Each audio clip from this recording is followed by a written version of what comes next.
Selamat datang kembali pada kuliah KL 3101 Analisis Struktur.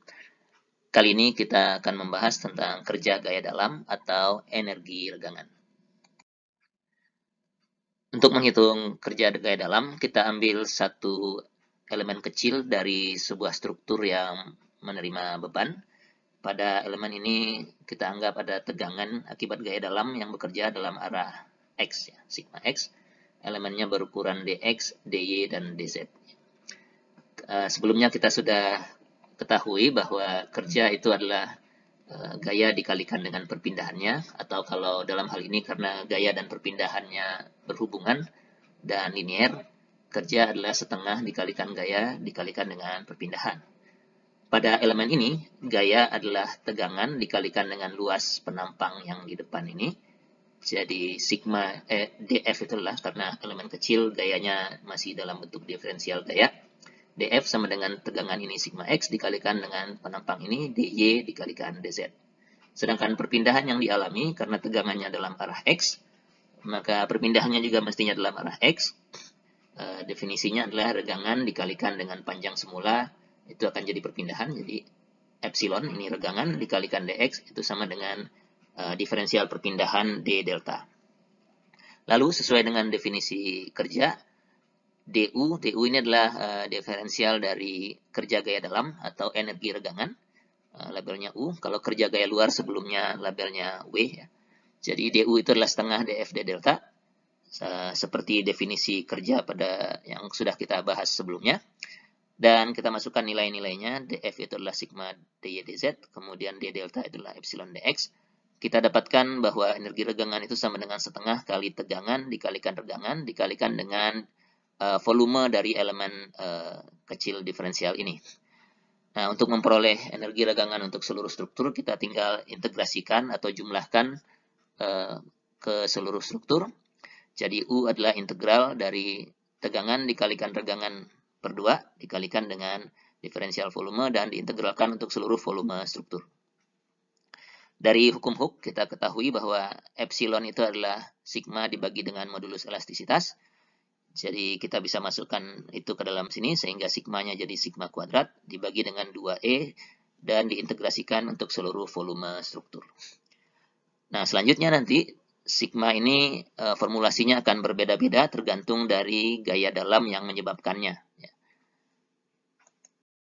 Pada elemen yang mengalami gaya aksial, tegangan adalah gaya aksial dibagi dengan luas penampangnya, sigma sama dengan N per A, dan ini bisa kita masukkan ke formula energi regangan sebelumnya. Sigma kuadrat akan menjadi N kuadrat dibagi A kuadrat, jadi energi regangan akan berbentuk seperti ini.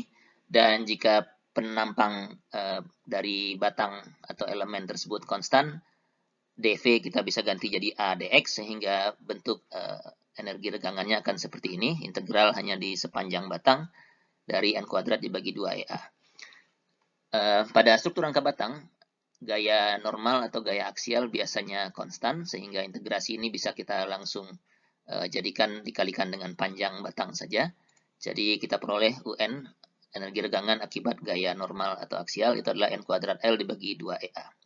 Perlu diingat bahwa ini baru untuk satu batang atau satu elemen dari struktur.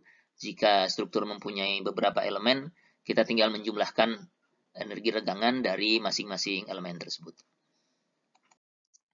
Untuk elemen yang mengalami momen lentur, tegangan adalah momen dikalikan dengan jarak ke sentroid Y dibagi dengan inersia penampang. Lalu kita lakukan hal yang sama seperti sebelumnya, sigma kuadrat kita masukkan ke dalam formula energi regangan, my kuadrat per I kuadrat yang adalah sigma kuadrat. Kemudian dengan uraian lanjutannya, y kuadrat dA itu adalah inersia, sehingga dapat dibagi dengan I kuadrat yang ada di sini, dan kita peroleh bentuk yang mirip dengan formula untuk gaya aksial sebelumnya. Kalau sebelumnya N kuadrat dibagi 2EA, sekarang karena penyebabnya adalah gaya dalam yang berupa momen lentur, bentuknya adalah momen lentur kuadrat dibagi dengan 2EI. Jadi polanya mirip, hanya gaya dalamnya yang berbeda serta properti penampang yang dipakai. Untuk gaya dalam berupa geser dan torsi, ini hasilnya saja yang saya sampaikan di sini. Penurunannya Anda silahkan baca sendiri, mirip seperti yang tadi. Anda cek dulu tegangan yang disebabkan oleh gaya dalam masing-masing. Akibat gaya geser kita dapat menghitung tegangan, akibat torsi juga demikian. Dan kita peroleh untuk gaya geser bentuknya adalah seperti ini. V kuadrat dibagi dengan 2G kalikan AV, di mana gaya dalamnya kuadrat sama seperti sebelumnya. Properti batangnya, kalau sebelumnya menggunakan modulus elastisitas, untuk geser menggunakan modulus geser G. Dan penampangnya, propertinya menggunakan AV atau luas bidang geser, di mana AV itu adalah A dibagi K, ini A luas penampang, dan K adalah konstanta yang tergantung dari ukuran penampang. Jadi misalnya untuk segi 4K itu 1,2, untuk lingkaran 10/9 ya. Formulasi lengkapnya ada di sini, tergantung dari inersia, luas penampang, momen pertama, dan ketebalan. Untuk torsi bentuknya mirip dengan aksial, jadi T kuadrat ini adalah torsi, gaya dalam torsi yang bekerja, kuadrat dikalikan panjang, dibagi dengan 2 kali modulus geser dikalikan dengan momen inersia polar.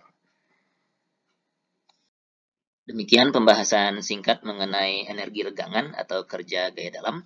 Pada segmen berikutnya kita akan lihat satu contoh perhitungan energi regangan dari struktur. Sampai bertemu pada segmen berikutnya.